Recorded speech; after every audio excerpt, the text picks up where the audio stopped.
the newest comic series from David Mouse. Hello everyone and welcome back to Piranha Bytes. If it's your first time here, what we do here is we go through issue 1s or any other significant issues I can think of. This week's going to be majoritively significant issues because number 1s are thin on the ground. Also trades. I've got a few trades to go through as well. Starting off with Marvel. Electro Black, White and Blood finishes up with number 4, as you can see from the very nice Peach Momoko. It literally means peach. Why?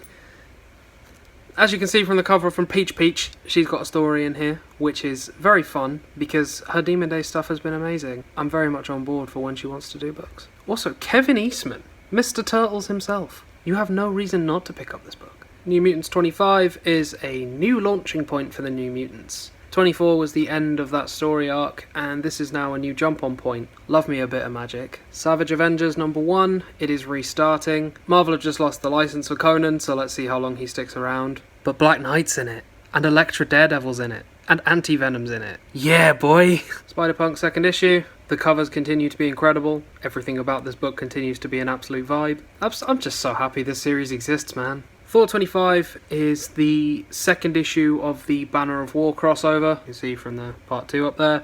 We still have plenty of the first part if you wanted to catch up with this. We have a few spares of Thor 25 as well. Han Solo and Chewbacca, issue 2. Smugglers be smuggling, once again. Venom Lethal Protector number 2. It's been a little while since the last issue, but then again, David Michelini is in his 70s. I wouldn't be surprised if this doesn't keep a regular schedule.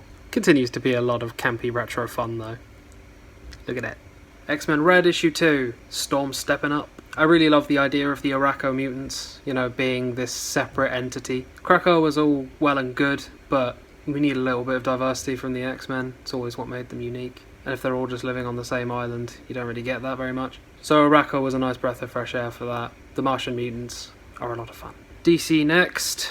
Got a few more number 1s for DC. Duo number 1, another entry into the Milestone universe, setting up something called Earth M, which I'm guessing is just how they differentiate the Milestone universe from the DC one. Nightwing 92. This is the start of the new story arc after the crossover with The Flash. I wouldn't recommend starting from here, but if you can pick up the previous parts, I'd highly recommend you do that, because this book is amazing. Shadow War Zone number 1, another one-shot that ties into the ongoing Shadow War event. I'm not sure what the purpose of these one-shots are, but they've got some pretty covers so far. It also has an X-Men homage variant. I haven't got a single issue of this event yet, but I will be getting this one. Kaiju Score number 2.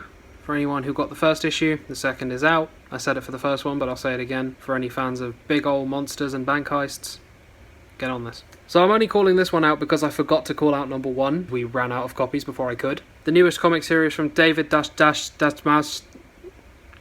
This feels personal at this point. Dastmalchian. David Dastmalchian. God damn. David, I'm horrible with names. You might recognise his name from the Suicide Squad movie, from various other movies. He is a very well-known actor. I believe this is the 2nd volume of Count Crowley, so he has done this before. I didn't know it existed before the 2nd series came out. I've looked into it and I think it looks really cool, so give it a try. Speaking of bringing back series, The Shaolin Cowboy. It's a new number 1, Cruel to be Kin. Nearly got tripped up on that as well. I'm not having a good words day. I know that this series is fairly beloved among indie comics fans, so there's more of that. I Hate This Place number 1. More supernatural stuff from Image. It's in Image number 1. You've always got to give it a chance, especially if it's got the little Skybound logo there. That means Robert Kirkman approves this, so it's probably good. Teenage Mutant Ninja Turtles, Best of Rat King. These Best of books have been really, really good for new fans to get into it, so keep going with them. Discount Green Goblin demands it. That's it for issues, but I do have some very exciting trades to talk about. I'm going to go through these at light speed because I have quite a lot to cover. Flash, The Death of Iris West hardback. For a little bit of retro Flash goodness, this is from the first Barry Allen run before Crisis on Infinite Earths and his very graphic death. Batman Volume 5, Fear State hardcover. This was the last story arc to complete from James Tynion. I guess it would be his swan song for Batman, as he's now no longer doing it. It's Joshua Williamson now, and Chip Darsky in a few issues. So this is the newest Detective Comics stuff that comes from Mariko Tamaki and Dan Mora, primarily. There are a few other artists attached, as you can see.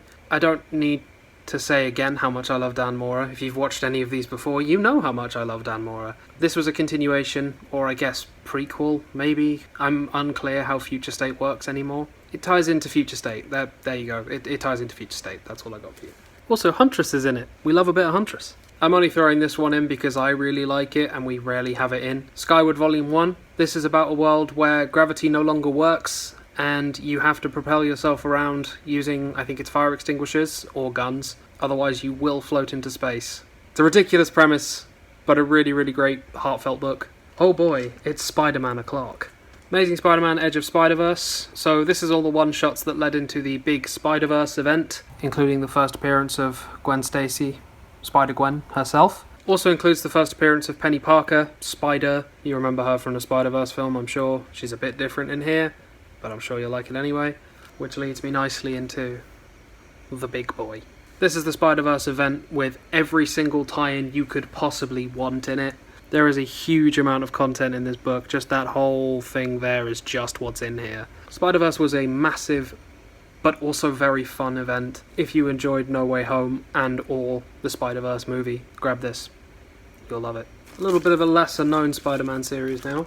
Tom Taylor's Friendly Neighborhood Spider-Man. The reason I'm showing you 2 volumes is because it is 2 volumes and done. It didn't go beyond 14 issues, which was a crying shame. Tom Taylor is one of the best authors working right now. His sense of humour fits Spider-Man perfectly, and this little run is fantastic. Just one thing I want to tack on the end here, because I've never heard of something so requested before. Yeah, we got Moon Knight, man. Moon Knight Volume 1, Midnight Mission. I have plenty of copies of this. If you are looking to get into Moon Knight, if you are a long-time fan of Moon Knight and you missed this, anything, you need to read this.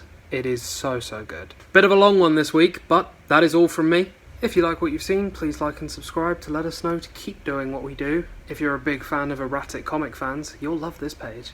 Cheers, everyone. Piranha, fight. Piranha, fight. Piranha.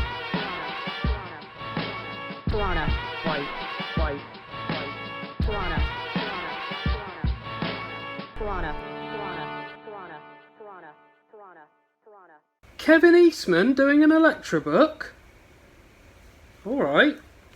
Okay.